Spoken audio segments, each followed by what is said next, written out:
Apocalipse, capítulo 20, fala deste período singular que nós vamos ter aqui quando Jesus voltar com a igreja e com os santos anjos em poder e grande glória.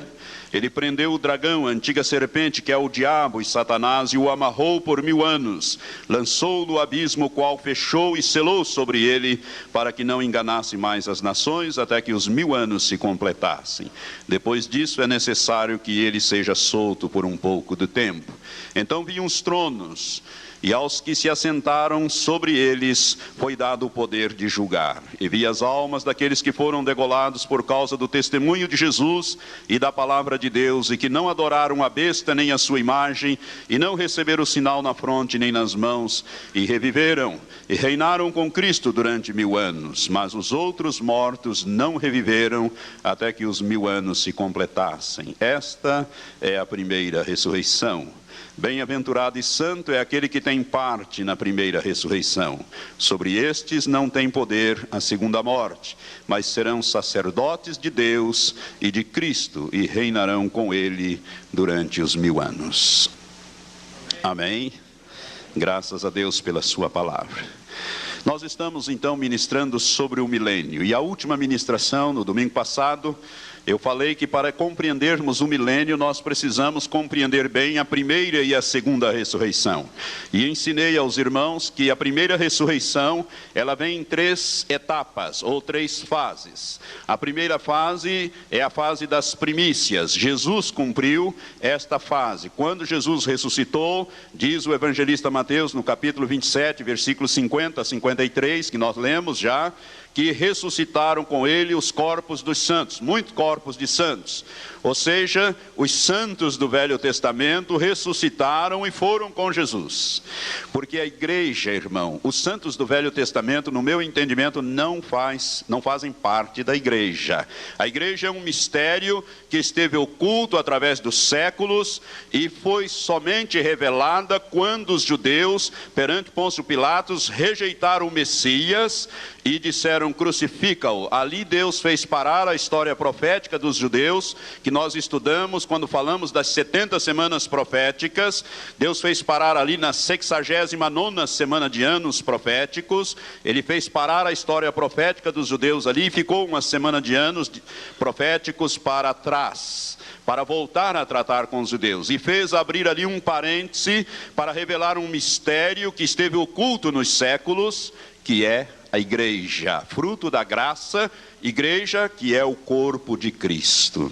Então ele fez revelar a igreja. Quando a igreja estiver completa, Jesus virá buscar os seus e Deus volta a tratar com os judeus. Para isso Deus já está colocando os judeus lá na sua pátria, recriou o Estado de Israel, tem trazido os judeus para lá, porque está chegando a época dele voltar a tratar naquela última semana que nós já falamos. A igreja, portanto, só pertence à igreja aqueles que vieram depois de Cristo. Os que vieram antes, os patriarcas, Abraão, Isaac, Jacó, Davi, todos esses ressuscitaram com Cristo, sendo ele as primícias. Jesus e estes ressuscitaram na primeira fase da primeira ressurreição. A segunda fase eu ensinei para os irmãos, conforme diz 1 Coríntios capítulo 15, que Cristo é as primícias e depois os que são de Cristo na sua vinda. Ou seja, por ocasião do arrebatamento, aqueles que forem participar do arrebatamento vão ressuscitar, e aí nós temos a segunda fase da primeira ressurreição. Jesus com os patriarcas é a primeira fase. A segunda fase é o arrebatamento da igreja, os que vão participar do arrebatamento da igreja e que morreram em Cristo, esperando isto. Esses vão ressuscitar. Nós, os que estivermos vivos, seremos transformados, e os 2 grupos juntos subiremos a encontrar o Senhor nos ares. Aí encerra a segunda fase da primeira ressurreição. E a terceira fase da primeira ressurreição vem nesse texto que nós acabamos de ler. Ou seja, aqueles que morreram durante a grande tribulação e que não se submeteram aos ditames do anticristo, não receberam o sinal da besta, etc. Estes, quando Cristo voltar com a igreja e com os anjos, e derrotar Satanás, o prender, colocar no abismo com os demônios, e o anticristo e o falso profeta os lançar no lago que arde com fogo e enxofre, o que vai acontecer com os que foram martirizados durante a grande tribulação? Eles vão reviver, conforme diz aqui, olha, parte final do versículo 4 diz: e reviveram e reinaram com Cristo durante os 1000 anos, mas os outros mortos não reviveram até que os 1000 anos se completassem. Essa é a primeira ressurreição.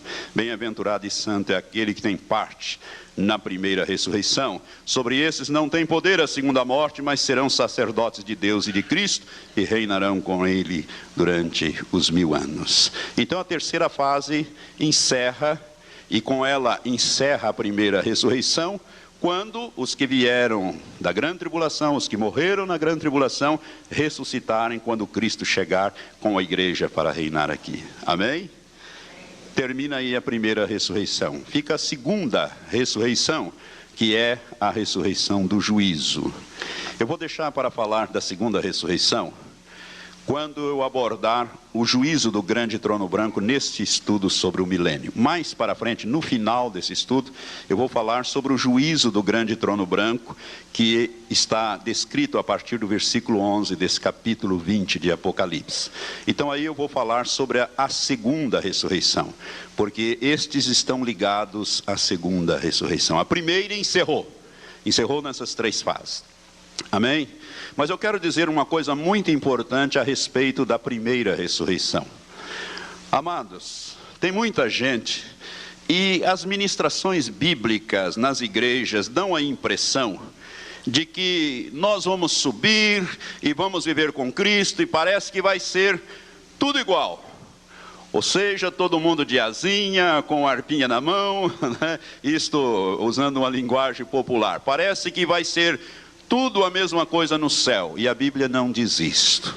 Eu quero dizer a você que no reino de Deus, uns vão herdar o reino num nível e outros vão herdar em outro nível. Uns vão herdar numa posição e outros vão herdar em outra posição. Deus seria tremendamente injusto, e ele não o é, com o apóstolo Paulo, se ele desse no reino dele a mesma posição ao ladrão da cruz e ao apóstolo Paulo. Não é verdade?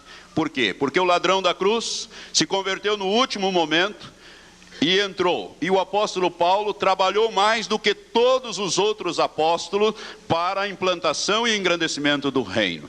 Portanto, a posição de Paulo no reino, o galardão de Paulo no reino é um, e o do ladrão da cruz é outro. A posição dele é outra. Irmãos, o que o ladrão da cruz tem e que o apóstolo Paulo tem no mesmo nível, e que você e eu temos no mesmo nível, é a justificação. É a justificação. Paulo, o apóstolo, não é mais justo do que eu, nem o ladrão da cruz e nem você. Ele não tem uma justificação no sangue de Jesus melhor do que a que nós temos. É a mesma. É a mesma justificação. Jesus deixou isto claro quando no capítulo 20 de Mateus ele conta uma parábola. Você não precisa abrir, depois você vai examinar. Ali no capítulo 20 de Mateus ele conta uma parábola de um fazendeiro que tinha lá as suas vinhas, né, plantação de uvas, e ele saiu de madrugada, quase no raiar do dia, e foi à praça da cidade ajustar os trabalhadores para a sua vinha, por 1 denário. E os mandou para trabalhar na vinha. Às 9 horas da manhã ele voltou na praça, achou mais alguns lá desocupados. Ele disse: vocês não foram trabalhar? Não, ninguém nos ajustou. Ele disse: vocês também vão trabalhar na minha vinha, vão lá, depois eu vou pagar o que é justo. Ao meio-dia ele voltou naquela mesma praça, e lá estavam mais alguns, e o diálogo se repete. Ele diz: vai trabalhar na minha vinha, depois nós acertamos. E às 3 horas da tarde ele ajustou mais alguns, e às 5 horas da tarde, 1 hora antes do sol se pôr, porque as jornadas naquele tempo contava-se do nascer do sol ao pôr do sol. Às 5 horas da tarde, às 17 horas, ele ajustou mais alguns que estavam desocupados e mandou trabalhar na vinha. Na hora de acertar a jornada, o dinheiro, ele mandou o mordomo pagar, começando pelos últimos, e diz: pague 1 denário a cada um deles. E os que começaram às 5 horas da tarde, trabalharam 1 hora só, e receberam o correspondente ao dia todo, porque o denário era o salário de um trabalhador num dia. Os que foram às 3 horas da tarde também, os que foram ao meio-dia, os que foram às 9, e os que foram desde cedo ficaram bravos, nervosos, porque pensavam que ia receber mais, e receberam a mesma coisa. Isto, irmão, Jesus contou essa parábola para falar da justificação. Eu tenho 42 anos que estou justificado diante de Deus. Estou servindo a Deus durante 42 anos. Meu pai, cito o exemplo, fica tudo em família. Meu pai se converteu 21 dias antes da sua partida, já com 50 e tantos anos. Mas ele tem a mesma justificação minha. Eu não sou mais justo do que ele diante de Deus, nem ele é mais justo do que eu, nem Paulo é mais do que o ladrão da cruz. Todos nós temos a mesma justificação no sangue de Cristo. Mas galardão não. Galardão é outra coisa. Galardão está ligado ao trabalho que você faz no reino de Deus, aquilo que você faz no reino de Deus. Por isso que estamos convocando a igreja e colocando para interceder, para trabalhar, para evangelizar, porque você não pode deixar o seu talento escondido, você tem que colocá-lo, porque você vai ter galardão. Veja bem, o galardão é diferente, e galardão fala de posição no reino. Posição no reino. Justificação todos têm a mesma, todos foram justificados pelo sangue de Jesus. O sangue de Jesus não vale mais para Paulo e menos para mim, vale do mesmo jeito. Tem o mesmo peso para a salvação do apóstolo Paulo e tem o mesmo peso para a salvação de Valtenir ou a salvação daquele ladrão da cruz. A justificação é a mesma. Todos nós fomos justificados pelo sangue de Jesus, aqueles que nasceram de novo, naturalmente, eu estou falando. Mas galardão é outra coisa. E isto precisa ficar bem claro, porque a Bíblia fala destas coisas. Irmãos, os vencedores, e eu gostaria agora que você fosse comigo lá em Mateus capítulo 13. Jesus conta aqui uma parábola tremenda no capítulo 13 de Mateus. Ele fala da parábola do semeador, para explicar algumas coisas importantes para nós nesta noite. Jesus no capítulo 13, ele conta esta parábola. Aliás, Jesus contou 2 parábolas e explicou. As 2 únicas parábolas que Jesus explicou o sentido são a parábola do semeador, esta, e a parábola... Jesus também explicou a parábola, está me faltando o nome agora, do joio e do trigo. Obrigado, irmão. A parábola do joio e do trigo, ele explicou essas 2 parábolas. Jesus começa assim, no versículo 3 do capítulo 13 de Mateus: e falou-lhe muitas coisas por parábolas, dizendo: eis que o semeador saiu a semear. E quando semeava, uma parte da semente caiu à beira do caminho, e vieram as aves e a comeram. E a outra parte caiu em lugares pedregosos, onde não havia muita terra, e logo nasceu, porque não tinha terra profunda. Mas saindo o sol, queimou-se, por não ter raiz, secou-se. E outra caiu entre os espinhos, e os espinhos cresceram e a sufocaram. Mas outra caiu em boa terra e dava fruto. Observe que a palavra é no singular, refere-se ao fruto do Espírito, de Gálatas capítulo 5, versículos 22 e 23. Dava fruto, um a 100, outro a 60 e a outro a 30 por 1. Quem tem ouvidos, ouça. Versículo 18, Jesus vai esclarecer ou explicar esta parábola. Ele diz: ouvi, pois, a parábola do semeador. A todo o que ouve a parábola do reino e não a entende, vem a palavra do reino e não a entende, vem o maligno e arrebata o que foi semeado no coração. Este é o que foi semeado à beira do caminho.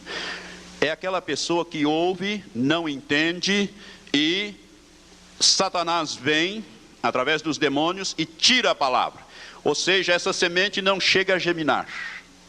Ela não chega a germinar. Ela não frutifica, ela não nasce. Outro tipo de solo, Jesus vai falar agora no versículo 20. E o que foi semeado nos lugares pedregosos, isto é, com pedregulhos, com pequenas pedras, este é o que ouve a palavra e logo a recebe com alegria, mas não tem raiz em si mesmo, antes é de pouca duração, e sobrevindo a angústia e a perseguição por causa da palavra, logo se escandaliza. Amados, existem pessoas que nasceram de novo, mas vindo as perseguições, vindo os problemas, as dificuldades, abandonam a Jesus, o reino de Deus, e vão embora, seguindo os seus caminhos. A planta, para crescer para cima, ela precisa crescer para baixo. Então essas pedras aqui simbolizam a falta de libertação na vida das pessoas. Precisa tirar essas coisas erradas da vida dele, né, para que ele possa crescer, as raízes fincar para baixo, para que ele possa crescer então para cima. Sem isto, o que vai acontecer é que quando vierem as perseguições, a angústia, enfim, por causa da palavra de Deus, ele abandona, escandaliza e vai embora. Ele morre, espiritualmente falando. Versículo 22, e o que é semente, e o que foi semeado entre os espinhos, este é o que ouve a palavra, mas os cuidados deste mundo e a sedução das riquezas sufocam a palavra. Tem um terceiro grupo de solo, de coração, que aceita, ouve, a palavra cresce, mas com a palavra também crescem as seduções das riquezas, os deleites do mundo. Tem pessoas que querem servir a Deus e servir o mundo. Quer servir a Deus e o diabo, servir a dois senhores. Jesus disse que isso é impossível. Ele disse em Mateus 6, não podeis servir a dois senhores. O resultado é que esta pessoa não produz o fruto do Espírito. E ela fica infrutífera. E ficar infrutífera é a mesma coisa que não produzir nada. É reprovado diante de Deus. Agora veja o quarto tipo de solo. Versículo 23. Mas o que foi semeado em boa terra, este é o que ouve a palavra e a entende. E dá fruto, no singular novamente, fruto. E a um produz 100, outro 60 e outro 30. Se você observar então, não quer dizer que não existe espinho, não quer dizer que não existe provações para este que vai frutificar. Existe sim, mas essas coisas não vai impedi-lo de crescer de uma tal maneira que ele vai frutificar. E ele vai produzir diferente. Um vai produzir 30, outro vai produzir 60 e outro vai produzir 100. Ou seja, tem umas pessoas que vão deixar o Espírito Santo trabalhar nele, a fim de que produza 30% do fruto do Espírito. Outros vão permitir só que o Espírito Santo o modifique, o molde, cerca de 60% do fruto do Espírito de Gálatas 5, 22 e 23. E outros vão permitir que o Espírito Santo trabalhe completamente nele, e ele vai produzir os 9 dons, ou os 9 aspectos do fruto do Espírito, descritos lá em Gálatas 5, 22 e 23, que é amor, gozo, paz, benignidade, bondade, fidelidade, fé, mansidão, domínio próprio. São estas coisas. Sabe, irmãos, como é importante você entender isso. Eu me lembro que alguns anos atrás, eu já era nascido de novo, eu nasci de novo com 12 anos. Alguns anos atrás eu tinha um pavio curto. Quando eu era juiz, eu não tinha lá um pavio muito comprido, não.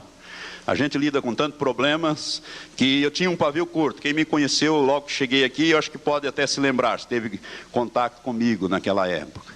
Mas hoje Deus esticou esse pavio, ele está comprido, né? Isto é obra do Espírito Santo, é o domínio próprio. Mas você precisa deixar o Espírito Santo fazer isso. Você não pode resistir à obra do Espírito Santo em você. Isto é resistir a Deus, é resistir à ação do Espírito Santo. Ele quer gerar em você o amor, o ágape, o amor de Deus, amar como Deus ama, aquele amor altruísta que dá sem esperar receber nada em troca. O nosso amor é normalmente egoísta, e esse tipo de amor não é fruto do Espírito. Deus quer tirar isto e colocar o tipo de amor ágape do grego, que quer dizer aquele amor que dá desinteressadamente. O domínio próprio, a mansidão. Então, o fruto do Espírito. Eu estou juntamente com os irmãos neste processo. E nós que compreendemos isso, por isso, o que ouve a palavra e a entende e cede à ação do Espírito Santo, você vai se tornar um vencedor, vai produzir 100% e vai ser arrebatado. desde que você deixe o Espírito Santo torná-lo um vencedor. Lembra quando eu falei de Apocalipse 12 sobre o arrebatamento da igreja? Aqueles que venceram, diz lá o capítulo 2 e 3 de Apocalipse. Aquele que vencer eu farei isto, aquele que vencer eu farei aquilo, aquele que vencer eu farei aquilo outro. Ou seja, é uma mensagem, irmãos, são 7 partes de uma só promessa. Uma promessa dividida em 7 partes. E a última, Jesus diz à igreja de Laodiceia: o que vencer se assentará comigo no meu trono, assim como eu venci e me assentei com meu Pai no seu trono. Mas é só os vencedores, não tem nada para os perdedores ali, naquelas 7 cartas, as 7 igrejas, que simbolizam a igreja num todo ou em todas as suas eras. Então é para o vencedor. Qual é o vencedor? Aquele que deixa o Espírito Santo trabalhar nele, para ele não produzir as obras da carne, mas sim o fruto do Espírito, que mais para frente nós vamos ler. Você está me entendendo? Tem uns que vão produzir 30, outros 60 e outros 100. Os 100%, no meu entendimento, são os que vão participar do arrebatamento da igreja. Ah, pastor, mas então vai ser difícil participar do arrebatamento da igreja. Não, irmão, não vai ser difícil, não será difícil e não é difícil. O Espírito Santo foi te dado para quê? Ele habita em você para quê? Para te transformar, para te moldar na imagem do Filho Jesus Cristo, a fim de que ele seja o primogênito entre muitos irmãos. A família de Deus tem um filho padrão, e o filho padrão é Jesus Cristo. E Deus quer todos moldados na imagem do seu Filho Jesus Cristo. E para isso ele nos deu o seu Espírito Santo. Basta você não resistir à ação do Espírito Santo. Quando nós pregamos, Deus está falando com você, o Espírito Santo está testificando, o Espírito Santo está falando com pessoas aqui que você precisa limpar certas áreas. Sabe que não é fácil a limpeza. Vamos voltar à figura que Jesus usa, lá em João capítulo 15. Abra lá em João capítulo 15. Jesus usa uma figura ali muito importante para falar a respeito dessas coisas que eu estou abordando aqui. E no versículo 16, Jesus diz assim: vós não me escolhestes a mim, eu vos escolhi a vós e vos designei para que vades e deis fruto. Olha o fruto no singular novamente, não é frutos, mas sim fruto, porque se refere ao fruto do Espírito. Para que vades e deis fruto, e o vosso fruto permaneça, a fim de que tudo quanto pedirdes ao Pai, em meu nome ele vô-lo conceda. Veja bem, Jesus diz aqui no capítulo 15, começando, ele diz: eu sou a videira verdadeira e o meu Pai é o viticultor. Toda vara em mim que não dá fruto, ele a corta, e toda vara que dá fruto, sempre no singular, ele a limpa, para que dê mais fruto. Permanecei em mim, diz o versículo 4, e eu permanecerei em vós. Como a vara de si mesmo não pode dar fruto, se não permanecer na videira, assim também vós, se não permanecerdes em mim. Eu sou a videira, vós sois as varas. Quem permanece em mim e eu nele, esse dá muito fruto, porque sem mim nada podeis fazer. Quem não permanece em mim é lançado fora como a vara e seca. Tais varas são recolhidas e lançadas no fogo e queimadas. Sabe, irmãos, o grande propósito de Deus em nós, quando ele nos colocou na videira verdadeira como varas, Jesus é a videira verdadeira, o Pai é aquele que cuida da videira verdadeira, nós somos as varas. Você já viu uma parreira, um pé de uva? Como é que limpa este pé para que ele possa produzir? Alguém vai lá com um enorme de uma tesoura, depois que colhe, fica tudo cheio de galho, seca, cai as folhas, fica uma coisa arreganhada, feia, aquele pé de uva, e alguém vai lá com um enorme de uma tesoura e vai cortando aqueles galinhos todos, fica só a vara com aqueles toquinhos cortados. Aquilo deve doer na videira, não é? Aquela limpeza. Mas logo depois que é feita a poda, o que acontece? Começa a brotar. E quando começa a brotar, já brota com o cachinho de uva bem pequenininho, o fruto, que depois vai crescendo, forma e fica bonito. Deus quer nos limpar como a videira, ou seja, como varas, para que nós produzamos o fruto do Espírito, para que nós sejamos vencedores, irmãos. O Espírito Santo foi nos dado para nos transformar em vencedores. E você que está entendendo a palavra de Deus, você que está compreendendo esta palavra, é para que você seja um vencedor. Esta igreja não poderá dizer: nem a você que me ouve pela fita, diante de Deus: ah, Senhor, eu não sabia. Se eu soubesse, eu teria me tornado um vencedor, eu teria me esforçado, eu teria ido, eu teria deixado o Espírito Santo trabalhar. Eu não sabia que não podia ser um crente carnal, ou melhor, tinha que ser um crente espiritual, um vencedor, que não poderia permanecer como um crente carnal. Existe o crente carnal. O crente carnal é aquele que nasceu de novo, mas ao invés de produzir as obras do Espírito, produz as obras da carne. E o apóstolo Paulo, pelo Espírito Santo, em Gálatas, capítulo 5, versículo 19 em diante, ele diz que os que tais coisas praticam, isto é, as obras da carne, não herdarão o reino de Deus. Não herda o reino em nenhum nível, menos ainda a nível de corpo. Por isso, o crente não pode ser carnal. O Espírito Santo habita nele exatamente para transformá-lo, para fazê-lo frutífero. Amém? Você está me entendendo? Então, os 100% aqui da parábola de Jesus é aquele grupo dos vencedores, e os 60%, aqueles que não deixaram o Espírito Santo transformá-lo completamente, aqueles que deixaram que Satanás mantivesse-os ali presos em algumas dessas coisas mencionadas em Gálatas 5, versículo 19 em diante, que são as obras da carne. Ao invés de produzir o fruto do Espírito, ele produziu as obras da carne. Os 30 e 60, estes não vão subir no meu modo de ver, vão permanecer aqui e vão passar pela grande tribulação.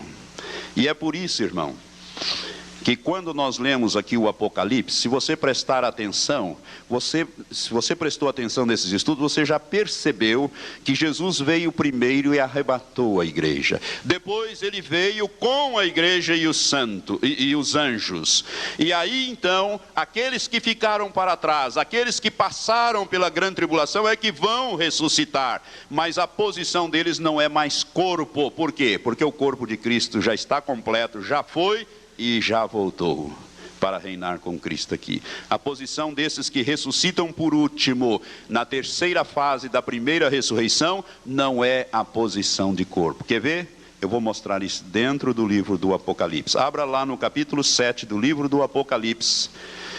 A partir do versículo 9, nós lemos sobre aqueles mártires na glória que vieram da grande tribulação. E um dos anciãos me perguntou: esses que trajam as compridas vestes brancas, quem são eles e de onde vieram? Respondi-lhe: meu Senhor, tu sabes. Disse-me ele: estes são os que vêm, ou os que vieram da grande tribulação, e lavaram as suas vestes e as branquearam no sangue do Cordeiro. Por isso estão diante do trono de Deus e o servem de dia e de noite no seu santuário. E aquele que está assentado sobre o trono estenderá o seu tabernáculo sobre ele.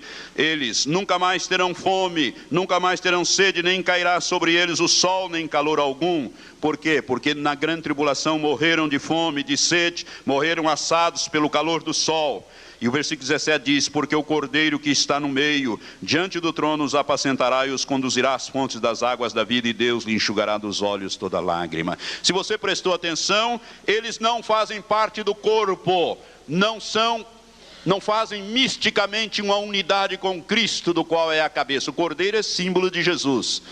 Então, eles não fazem a parte do corpo. A situação deles é uma situação de sacerdotes. Ou seja, eles vão servir a Deus, diz o versículo 15. Por isso estão diante do trono de Deus e os servem. Estão diante do trono, irmãos, não estão no trono. A igreja foi arrebatada, capítulo 12, versículo 4, para Deus e para o seu trono. Quando eu ensinei sobre o arrebatamento, eu falei isto. Jesus disse: aquele que vencer se assentará comigo no meu trono. Onde é que Jesus está assentado? À direita, no trono de Deus. É lá que vão os vencedores, 100%. Está entendendo? Estes vieram depois, passaram pela grande tribulação, lavaram as suas vestes no sangue do Cordeiro, ou seja, sofreram aqueles tormentos terríveis, e Deus vai estender sobre eles o seu tabernáculo, vão servir Deus no santuário, serão como no Antigo Testamento os sacerdotes e os levitas. É por isso que no capítulo, vamos voltar agora ao capítulo 20, que é o texto básico que nós estamos olhando. E ele diz aqui, final do versículo 5 do capítulo 20 de Apocalipse diz: e reviveram e reinaram com Cristo durante os 1000 anos, mas os outros mortos não reviveram, até que os 1000 anos se completassem. Esta é a primeira ressurreição. Bem-aventurado e santo é aquele que tem parte na primeira ressurreição. Sobre esse não tem poder a segunda morte, mas serão o quê? Sacerdotes de Deus e de Cristo. Não serão corpo de Cristo, serão sacerdotes de Deus e de Cristo, e reinarão com ele os 1000 anos. Estes são os 60%, não foram 100% vencedores. Portanto, não são corpo de Cristo, serão sacerdotes. Estarão no tabernáculo, Deus estenderá sobre eles o tabernáculo. Mas você não precisa ser 60, você pode ser 100. Você pode subir no arrebatamento. Irmãos, eu estou lhe dando uma revelação tremenda da palavra de Deus. Você não acha essa palavra por aí? Você não acha essa palavra. Por isso é que a quem é muito se é dado, muito se lhe pedirá. E a quem pouco se dá, pouco se lhe pede. A palavra de Deus diz isto. Então você está tendo uma revelação tremenda nesta noite. Veja bem, você está chamado, você foi chamado e você está sendo preparado para ser um 100% vencedor. E o que é ser 100% vencedor? Eu repito novamente. É deixar o Espírito produzir em você o fruto do Espírito. Vamos ver o fruto do Espírito e as obras da carne? Para que isto fique claro para você, vamos lá em Gálatas então, capítulo 5. Livro de Gálatas vem depois, de 2 Coríntios vem o livro de Gálatas. A carta aos Gálatas, melhor dizendo, capítulo 5, o apóstolo Paulo, pelo Espírito Santo, ele fala aqui alguma coisa importante. Ele está escrevendo às igrejas da Galácia, ele não está escrevendo ao mundo, ele está escrevendo aos santos, os nascidos de novo, que habitavam a Galácia, e para nós também. E a partir do versículo 16, ele diz assim, o versículo 18, mas os que são guiados pelo Espírito, isto é, pelo Espírito Santo, mas se sois guiados pelo Espírito, não estáis debaixo da lei. Ora, as obras da carne são manifestas. Irmãos, carne aqui, na Bíblia, é corpo e alma aliados, que lutam contra o Espírito. É por isso que o apóstolo Paulo, escrevendo aos Romanos, no capítulo 7, ele diz: miserável homem que sou. O bem que eu quero eu não faço, o mal que eu não quero, isto faço. Paulo está falando ali da luta que ele tinha da carne contra o seu espírito. Ou seja, o bem que ele queria fazer, ele não conseguia. O mal que ele não queria fazer, às vezes ele fazia. É por isso que em 1 Coríntios, capítulo 9, versículo 27, o apóstolo Paulo, escrevendo a respeito dele mesmo, ele diz: eu esmurro o meu corpo e o submeto à servidão, para que depois de eu ter pregado a muitos, eu mesmo não venha a ficar reprovado. Ele falou isso, ele escreveu isto. Então nós temos que lutar contra a carne. Então veja aqui as obras da carne. Ora, as obras da carne são manifestas, quais são? Diz o versículo 19. A prostituição, a impureza, a lascívia, a idolatria, a feitiçaria, as inimizades, as contendas, os ciúmes, as iras, as facções, as dissensões, os partidos, as invejas, as bebedices, as orgias e coisas semelhantes a estas. Será que nós não encontramos nada disso dentro das igrejas ditas evangélicas hoje? Encontramos, irmãos, infelizmente encontramos. Obras da carne. Quem é que produz obras da carne? O crente carnal. E o crente carnal é aquele que não deixa o Espírito Santo agir nele para moldá-lo na imagem de Cristo. Ele prefere produzir obras da carne. Eu não aceito isso, eu não quero. É o eu dele que comanda o tempo todo. Veja o que o Espírito Santo encerra através de Paulo, dizendo no versículo 21, né? Ele diz: contra as quais os previnos, e coisas semelhantes a estas, contra as quais os previnos, como já antes vos preveni, que os que tais coisas praticam não herdarão o reino de Deus. Não herda nem o reino de Deus, em nenhum nível. O reino de Deus, amado, é tudo o que Deus tem, tudo o que Deus é. A terra faz parte do reino de Deus. Os céus faz parte do reino de Deus. Tudo que Deus criou, tudo que Ele tem, tudo que Ele é, faz parte do seu reino. E o crente carnal não herda sequer o reino de Deus em nenhum nível. Agora veja o versículo 22. Mas o fruto do Espírito, olha o singular novamente aí, fruto no singular. O fruto do Espírito, isto é, do Espírito Santo, é o amor, o gozo, a paz, a longanimidade, que é a paciência, a benignidade, a bondade, a fidelidade ou fé, a mansidão, o domínio próprio. Quanto a essas coisas não há lei. E os que são de Cristo Jesus crucificaram a carne com as suas paixões e concupiscências. Se vivemos pelo Espírito, isto é, se temos a vida de Deus, gerados pelo Espírito Santo, andemos também pelo Espírito. Ou seja, vamos deixar que o Espírito Santo produza em nós o fruto do Espírito. Amém?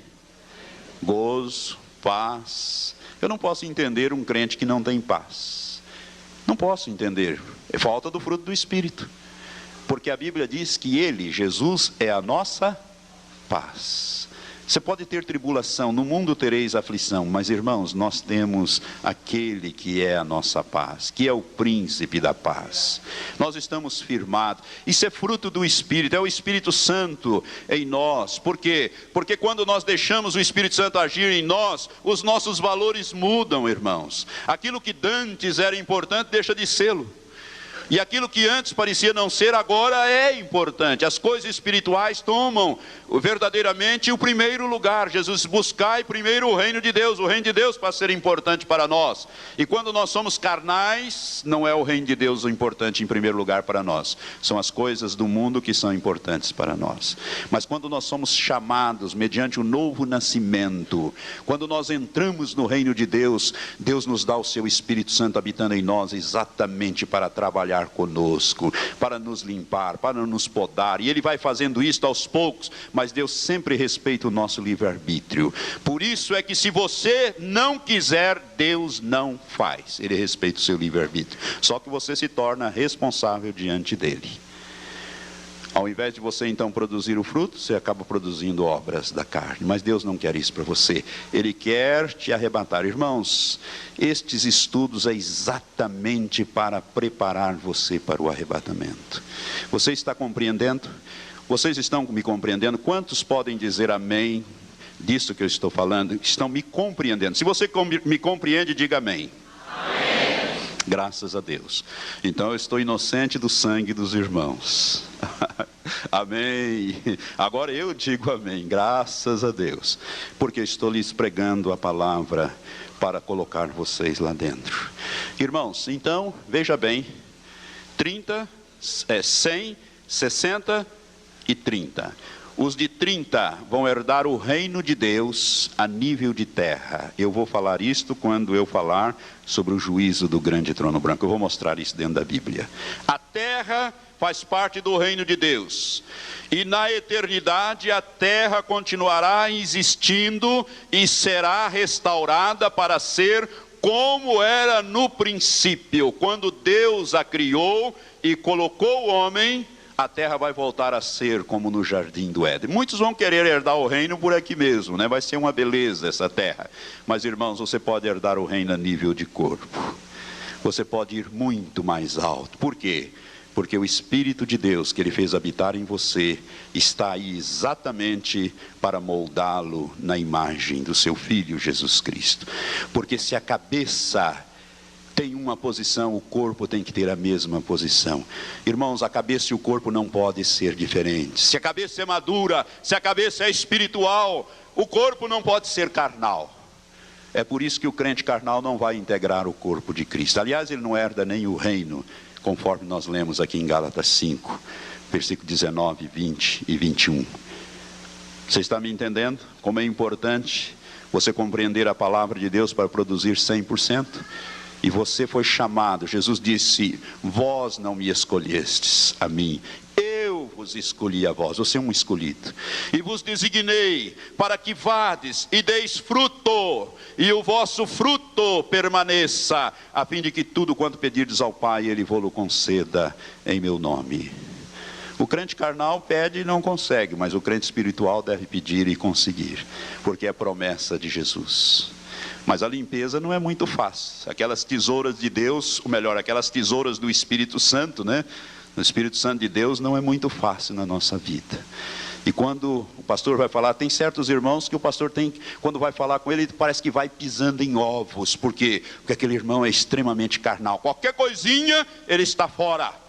Ele está irado. Não aceito isso, não aceito, não quero, não vou. Enfim, este é o crente carnal. Este tem que ficar aqui e passar pela moenda do anticristo. E se não negar a Cristo e produzir, ele vai entrar no grupo dos 60. Mas não é necessário. É necessário você deixar que o Espírito de Deus trabalhe com você para você ser um vencedor. Amém? Queridos, eu quero dar ainda um texto que vai mostrar isto que eu estou falando. Abra comigo em 1 Coríntios capítulo 3. 1 Coríntios capítulo 3, o apóstolo Paulo, ao escrever esta carta à igreja em Corinto, a igreja de Corinto, irmãos, era uma igreja cheia de dons. O capítulo 1 diz, nenhum dom vos falta. Lá falava assim, línguas, interpretação, era um verdadeiro Pentecostes. Tinha profecia, tinha todos os dons operando na igreja de Corinto. Mas o capítulo 3 mostra que a igreja de Corinto era uma igreja carnal, porque havia muita dissensão, ciúme, inveja, contendas. A igreja era dividida, um dizia eu sou de Paulo, outro dizia eu sou de Pedro, outro dizia eu sou do Apolo, outro dizia eu sou de Cristo.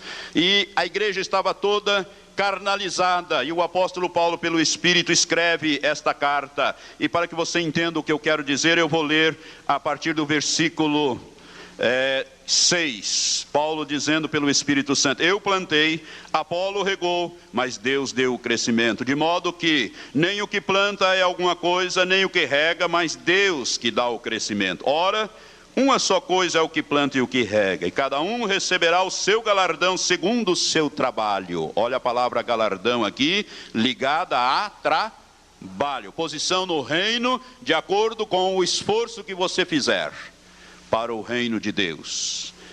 Porque, diz o versículo 9, porque nós somos cooperadores de Deus, vós sois lavoura de Deus e edifício de Deus. Segundo a graça de Deus que me foi dada, lancei eu, como sábio construtor, o fundamento, e outro edifica sobre ele. Mas veja cada um como edifica sobre ele, porque ninguém pode lançar outro fundamento além do que já está posto, o qual é Jesus Cristo. Grave isto, o fundamento é quem? Jesus Cristo. Preste bem atenção nisso. Versículo 12 agora vai chegar aonde eu quero falar com você. E se alguém sobre este fundamento, isto é, sobre Jesus Cristo na sua vida, se alguém sobre este fundamento levanta um edifício de ouro, prata, pedras preciosas, madeira, feno, palha, a obra de cada um se manifestará, pois aquele dia, que é o dia do julgamento, a demonstrará, porque será revelada no fogo, e o fogo provará qual seja a obra de cada um. Se permanecer a obra que alguém sobre ele edificou, este receberá galardão. Se a obra de alguém se queimar, sofrerá ele prejuízo, mas o tal será salvo todavia, como que pelo fogo. Ou seja, não queima o fundamento que é Jesus Cristo. O fundamento, o fogo não consegue ir no fundamento, mas ele vai queimar para estabelecer o galardão. Agora veja bem, você pode construir a sua casa, que é a sua vida espiritual, usando 3 tipos de materiais. Você pode usar o ouro, a prata e as pedras preciosas. Você pode também usar um outro tipo de material que não vai resistir ao fogo, que é aqui citado no versículo 12, a madeira, o feno e a palha. E o fogo vai provar, e vai queimar até o fundamento. Irmão, se um edifício é de ouro, e o ouro é queimado, o fogo, se ele for muito intenso, se ele for em altos graus centígrados, o que acontece com o ouro? O ouro derrete, mas ele não deixa de ser ouro. Ao contrário, ele é purificado mediante o fogo, as impurezas são retiradas. Mas ele não perde a sua propriedade, ele não se transforma em outra coisa, ele continua sendo ouro. A prata a mesma coisa, a pedra preciosa. Mas se o edifício, se a sua casa for de madeira e meter fogo nela, o que acontece com a madeira? Ela continua sendo madeira depois de queimada? Não, ela vira cinza. Se for a sua casa ou a sua vida cristã, enfim, de feno, o que acontece com o feno? Vira cinza também. E a palha? A palha então taca fogo, faz aquele fogaréu e vira tudo cinza. Então é você que vai edificar. É o problema do galardão que eu estou dizendo para você. Então veja bem, ao invés de você usar estes materiais que não resistem à prova de Deus, você usa os materiais que resistem para que você possa edificar a sua vida. E você vai ter 100, 60 ou 30, conforme o material que você estiver usando. Amém? Você está me entendendo? Veja como a Bíblia fala destas coisas. Vai chegar até o fundamento. Alguém vai ser salvo só pelo fundamento. Ou seja, vai chegar lá e não vai ter galardão. Vai herdar o reino, então, num nível em que você não vai ter galardão. Isto é, você vai herdar o reino num nível que não precisa de galardão. Mas para você ter a coroa da glória, você tem que ser um vencedor. Para você ser corpo de Cristo, no milênio vão bater o olho em você. Este é corpo de Cristo, ele traz a coroa da glória. Suas vestes são as vestes talares do Cordeiro de Deus. Ele integra o corpo de Jesus. A posição dele é de trono, é de autoridade. Ele reina sobre a terra e reinará sobre todo o reino de Deus. Oh, aleluias! A estes glorificou. Vai ter a coroa de glória. Mas o outro vai herdar o reino. Vai ser uma maravilha também pertencer a esse reino. Só que, porque é o reino de Deus, só que não terá aquela posição daquele outro. Por isso é que eu digo que o ladrão da cruz e o apóstolo Paulo vão ter posições diferentes no reino, irmãos. Creio que eu e meu pai também vamos ter diferentes posições no reino. Porque meu pai morreu sem quase nenhuma oportunidade de fazer galardão, de trabalhar, de deixar o Espírito Santo trabalhar. Herdou o reino, né? Porque logo depois da sua morte foi recolhido à casa do Pai. Creio que herdou o reino. Mas eu estou trabalhando na seara do Senhor há mais de 42 anos. Eu quero que você entenda isso. Eu estou dando esses exemplos familiares, essas coisas, para tornar claro para toda a igreja e para você que me ouve por estas fitas. Então, a primeira ressurreição virá em 3 partes. E as pessoas vão ter posição diferenciada no reino de Deus. Davi vai ser rei aqui na terra. Depois que Jesus governar, ele vai reinar aqui na terra. Os judeus vão herdar o reino de Deus a nível de terra. Os mansos vão herdar o reino de Deus a nível de terra. Jesus diz: bem-aventurados os mansos, porque eles herdarão os céus. Foi isso que Jesus disse? A terra. Está lá em Mateus 5, versículo 5. Eles herdarão a terra ou os céus? A terra. Vai herdar o reino, mas a nível de terra. Ah, pastor, eu não sabia disso. Eu creio que muitos não sabiam. Quantos de vocês não sabiam disso? Por gentileza, me levantem as mãos. Que nunca ouviram falar que poderiam herdar o reino em posições diferentes. Pode levantar as mãos, não tenham medo não. Uma grande parte. Quantos já sabiam disso? Não são muitos, mas uma boa parte. Graças a Deus. Os irmãos estão me acompanhando há mais tempo aqui na igreja, porque eu já ministrei sobre isto. Então, irmãos, vale a pena nós deixarmos o Espírito Santo trabalhar em nós. Vale ou não vale? Nós estamos vivendo os últimos dias. Já estamos na reta final. E somos a geração que não passará pela grande tribulação, porque vamos ser arrebatados. Ou seja, a última geração. Então vale a pena você deixar o Espírito Santo de Deus te moldar completamente, no sentido de que você seja uma pessoa 100% guiada pelo Espírito Santo. Jesus era assim. Jesus disse: uma comida eu tenho para comer que vós não sabeis. Perguntaram para ele: mas que comida é esta? Alguém trouxe alguma coisa para ele comer? Ele disse: a minha comida é fazer a vontade daquele que me enviou. A sua comida tem que ser a fazer a vontade daquele que te deu tão grande salvação. Amém? a minha deve ser a mesma. Irmãos, eu estou neste mesmo, eu não alcancei. O apóstolo Paulo, quando ele fala em Filipenses, se não me engano, no capítulo 2, ele diz: eu não julgo que eu tenha alcançado, mas de uma coisa faço, esquecendo-me das coisas que para trás fico, prossigo para o alvo da soberana vocação de Deus. Ele disse: eu quero alcançar esta ressurreição tremenda, na posição de corpo de Cristo. E eu creio que ele alcançou, e com ele centenas, milhares, milhões têm alcançado e vão alcançar esta posição. Para isso é que o Senhor tem mandado a palavra profética destes últimos dias. Para isso nós estamos gravando estas fitas, que está circulando este país e até fora dele, e eu quero dizer que Deus está levantando muitos para pregar esta palavra. Graças a Deus por isso. Por quê? Porque o corpo de Cristo tem que estar completo. E o Senhor quer levar a igreja, mas Ele tem que lavar pela palavra. Por isso a palavra de Deus, irmãos, é tudo para nós. Ela tem que nos limpar, ela tem que nos moldar, ela tem que nos escoimar de toda a mácula, ruga, coisas semelhantes à mácula, ruga. A igreja tem que estar santa e irrepreensível. É a igreja que vai ser levada, que é o corpo de Cristo, a igreja madura, a igreja totalmente dominada e guiada pelo Espírito Santo. Esta é a igreja e você faz parte. Você foi chamado para ser um vencedor. Amém? Vamos ficar em pé. Pai, nós te agradecemos por esta palavra nesta noite. O Senhor está limpando esta igreja, Senhor, e também os que estão nos ouvindo, ó Pai, preparando-nos para a volta de Jesus. Senhor, nós queremos participar do teu reino a nível de corpo de Cristo. Por isso, Senhor, transforma-nos, molda-nos. Ó Senhor, gera em nós o fruto do teu Espírito. Pai, nós queremos ceder inteiramente a nossa vontade, a tua vontade, para que, Senhor, de acordo com a tua vontade, sejamos preparados para a vinda de nosso Senhor. A nossa oração é Maranata, ora vem, Senhor Jesus. Amém, Senhor.